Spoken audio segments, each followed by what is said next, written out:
Morning, ngayon ay araw ng linggo at pupunta tayo sa Makati. Meron ngayong car-free Sunday sa Ayala. Titingnan natin kung anong meron. And then mag-ikot din tayo sa Makati. Kasi ang Makati ay iba during Sunday. Kung gano'n siya ka-traffic ng weekdays, it's very serene on Sundays. Kaya ikutin natin. My name is Fred. Enjoy me today.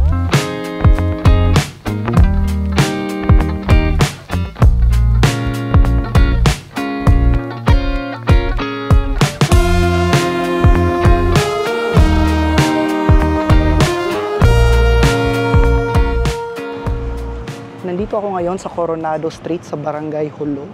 Ang Barangay Jolo is apparently isa sa oldest community dito sa Mandaluyong. Although hindi ko ma-pinpoint kung kailan talaga ang establishment ng lugar. Pero yung integrated school nila dyan was established in 1920. So most likely Jolo was established prior to that. And currently nandito ako sa Coronado Street. Meron akong walking vlog dito a few months ago. If gusto nyong makita yon na hindi nakikita ang mukha ko, ipopost ko na lang yung link dito.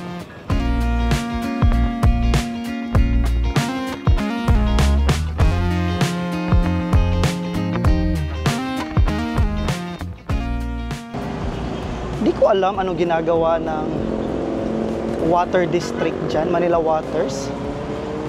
Kasi since lumipat ako ng Mandaluyong last year, lagi na lang may ginagawa dito, particular sa lugar na to. Last year is yung dito meron, tas nilipat doon. Lagi lang may ginagawa.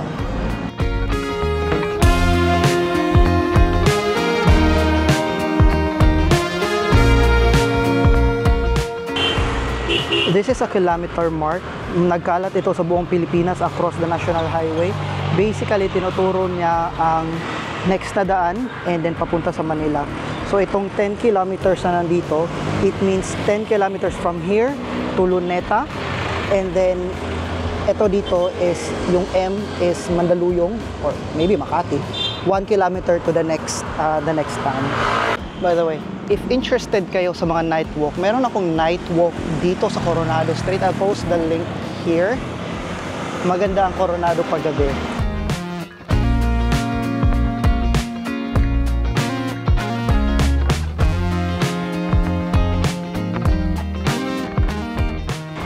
This is the Makati-Mandaluyong Bridge connecting Makati and Mandaluyong. So Makati sa harap ko, Mandaluyong sa likod. That is the Pasig River.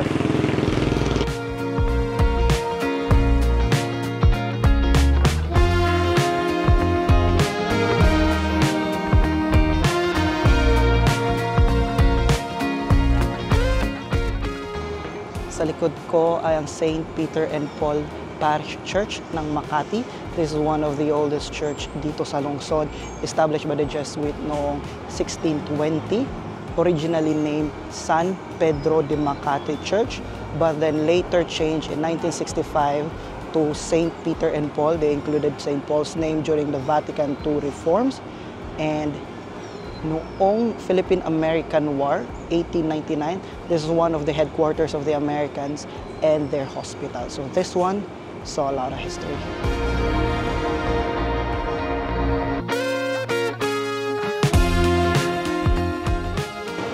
Hindi na tayo pumasok ng simbahan kasi linggo ngayon and there was mass ongoing. Pero nandito tayo ngayon sa Burgos Street pa din, in Makati. And Burgos Street is known to be the nightlife hub or ang party place ng Makati. It's also known to be the red light district of Makati. Meron akong vlog dito ng gabi if you wanted to see it during the night kasi iba yung itsura ng gabi tsaka umaga dito eh.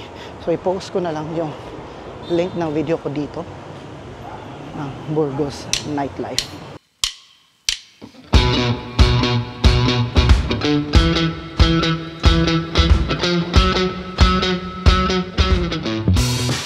This is Hill Puyat Avenue, and yes, nagtatago ako kasi mainit. Ang dating pangalan niya is Buendia kasi nung bago ako dito sa Makati, lagi kong tinatanong if Buendia ba ang pangalan or Hill Puyat ba ang pangalan ng avenue or may area ba dito na Buendia and then may area na Hill Puyat. Well, apparently, Buendia was the old name and then later changed to Hilpuyat. Both names came from senators of the Philippines, si Senator Hilpuyat and si Senator Nicolas Buendia. So currently, interchangeable ang mga pangalan. Pwede mong sabihin Buendia, pwede mong sabihin Hilpuyat, and people will know where, ano ang sinasabi mo or kung saan ang sinasabi.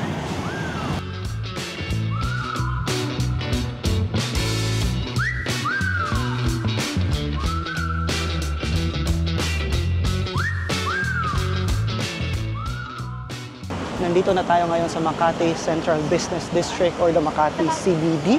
I used to work in this area back in 2016 bago ako 100% nag-home base. And I also used to live in Makati for 4 years. Dito kami na-lockdown ng asawa ko during COVID days. Share ko lang. Chismis lang.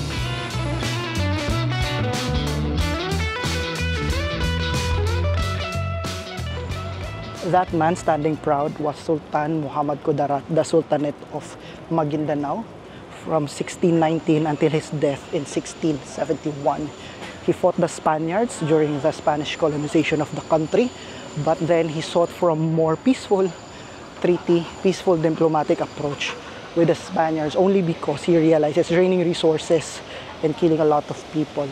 But by doing so, he kept control over his domain.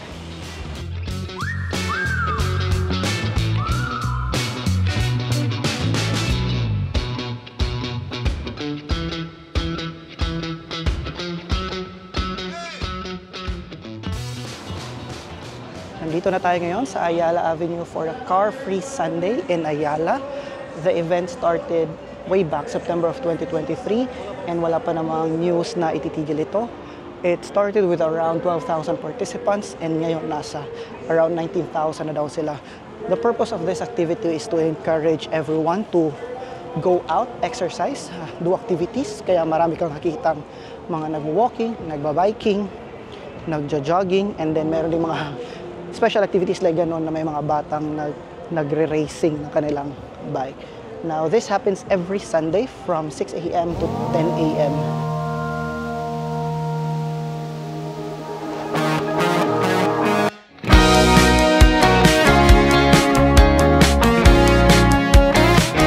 Welcome to Ayala Triangle Gardens at the heart of the Makati Business District. Makati Central Business District. Para siyang oasis sa gitna ng city. Mapapansin nyo, ang daming puno, ang daming mga tanim, ang sarap ng hangin. Meron din siyang maraming restaurants, cafes around. And if gusto nyo tumambay or naghahanap kayo ng place to chill out in the city, I would say this is a very good place. This was built on top of an old airbase, the Nielsen Military Airbase. It was an airbase before World War II. You might also want to check this place out at night kasi maganda ang Ayala Triangle Gardens at night. And then meron yung dancing light. But I think December pa ata yun magsa-start. But definitely I'll be back here. I'll be checking that out.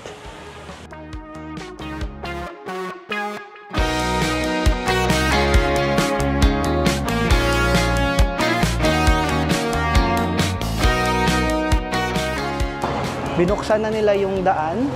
Ang Paseo Avenue ay binuksan na kaya may mga kotse na dumadaan. Pero yung harap ay andyan pa din. I think closed talaga siya on Sundays.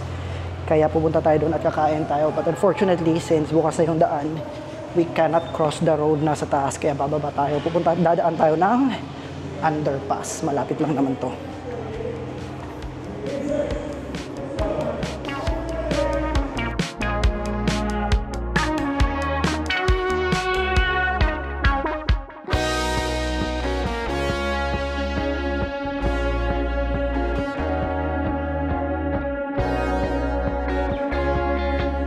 Pizza.